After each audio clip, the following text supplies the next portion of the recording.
So we're here to talk through this transparent Yajilin by Joseph Howard. It has a start which relies on one specific rule that I guess is an advanced Yajilin technique. Not everyone will know it. But it starts off this 3 that goes to the right, and it starts off the fact that rows that are one off of an edge, I guess also like columns that are one off of an edge, can't have shaded cells just one apart.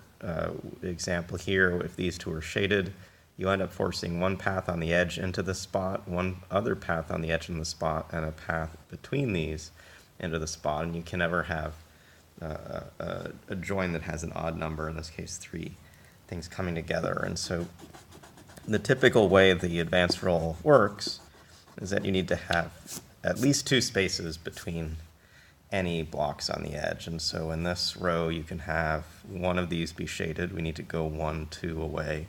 One of these be shaded, 1, 2 away, and have one of these be shaded. And so this is the first start to the puzzle, is marking these 3 potential spaces where these 3 shaded cells must sit. The very next is the only set of clues in this puzzle that point towards each other. You can ask yourself, if the 0 is true, that means all of these cells as well as the 0 are white. That means this is now white, and I need to shade both of these cells black, and that's not possible, so this must be a lie. I don't know anything about if this cell, the 2 to the left, is telling the truth or lying, but I can mark this into the grid. There's stuff to do up here, which will be most critical, but probably the next thing some people will see logically is, now that we've made this cornering, made this into a new corner-like cell, this becomes a necessary true cell. On the edges, you have to have at least 2 cells between shaded groups, and you can't shade the cells, so we can mark this at this moment. We're now in an interesting situation where if this 2 is true, this has to be shaded.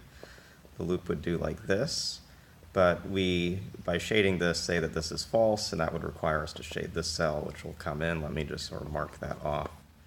So you can see there's contradictions by allowing this digit here to be true. Makes this be necessary true piece here, and these being true. A lot of the steps in this puzzle deal with contradictions of this form.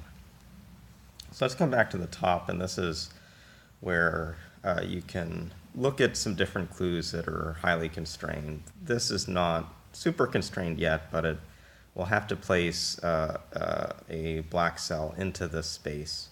One thing we can see about that is this cell can't be shaded. If it is shaded, it puts shaded cells into these. The loop will come like this, but we won't be able to come back through this path.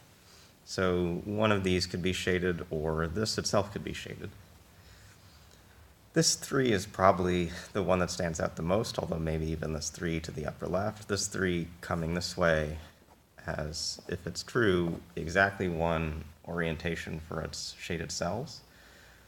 The tricky thing to see here is that this shading, as well as this top row, don't give a lot of room for you to move around. And the loop has to get up here in some extent. You can shade this cell off, but the loop will have to come to the top. And if both of these are shaded, what you actually are doing is pulling the loop down. This is the required path of the loop at this point. You now would be forced to put a shaded cell here, and you can't corner and get through when you know that this is unused. And so pulling this loop segment down is quite unlikely in the grid, and it's specifically impossible if both of these cells are shaded. That both of these cells can't be shaded means that this 3 to the left is a false clue. And we get these markings in the grid. Now there's an interesting thing to do around this point, and that has to do with, I guess, two facts, which have to do with, regardless of which of these is shaded or true, there's a space where they point to the same cell together, and that will itself be constraining. So let's imagine this is not true. It's shaded as I've marked. Because it's shaded, this other one must be true.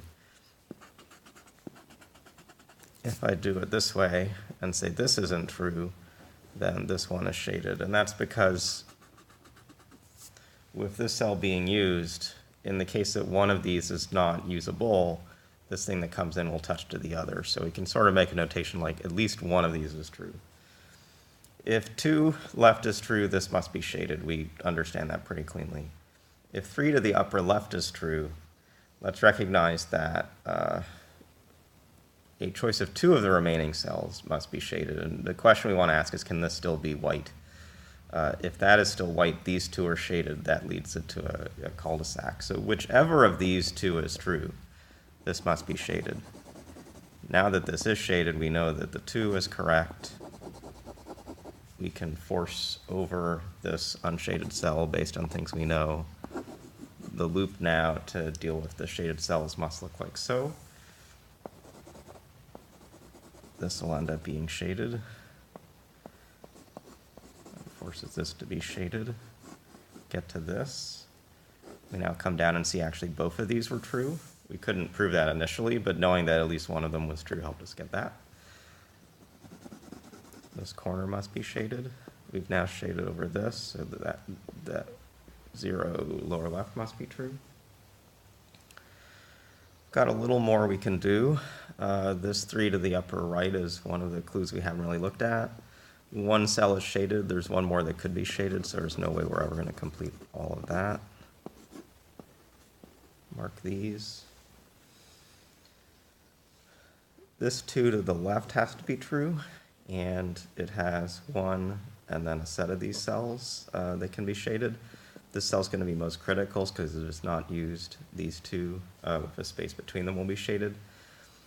Note that if this is shaded, the loop's going to come up. It's going to have to deal with this shaded cell, so it's going to do something like this with the cell being shaded, and we're going to isolate parts of the loop. So again, here's a situation where knowing where one black will be, we can see that this is not a possible black. So to fulfill the clue we have down here, we have to do this. This end's now a corner. That's going to make this want to come down. This is now a corner. It's going to have to come out. It has to fill to take that cell. This has to fill to take this cell. It's now an isolated cell. This we have to take as a corner. This we have to take as a corner. We have 2 loop ends that can't touch. So these will come separate from each other. This is a little corner to turn into. There's one clue we haven't fulfilled in the puzzle, which is 2 left. At this point, we can see it's immediately this. This has to be a corner. 2 loop ends, can't touch, come down like so. And we finish the grid. It's a tricky puzzle depending on how well you know Yajilin skills, and then can do some think ahead with the strict transparent rules that Joseph required here. Again, the initial rule, which you should sort of put in your toolbox for any Yajilin, is that off of an edge, 1 row or 1 column off of an edge, you have this 2 cell spacing required between the black cells. And it can be larger than 2, it just can't be 1 cell apart. Having that sort of feed the star of the grid, we can use some of these clues to come across the 3rd and 4th rows to really force constraints and get to one neat deduction, which is that we know one of these 2 is true. And knowing at least one of these 2 is true, we can force this 6th cell, the 6th column cell in the 3rd row, to be true. So hopefully you learned a little bit about Yajilin in general, and if you were struggling with this puzzle, hopefully you saw enough to work your way through to the end. We'll see you again soon.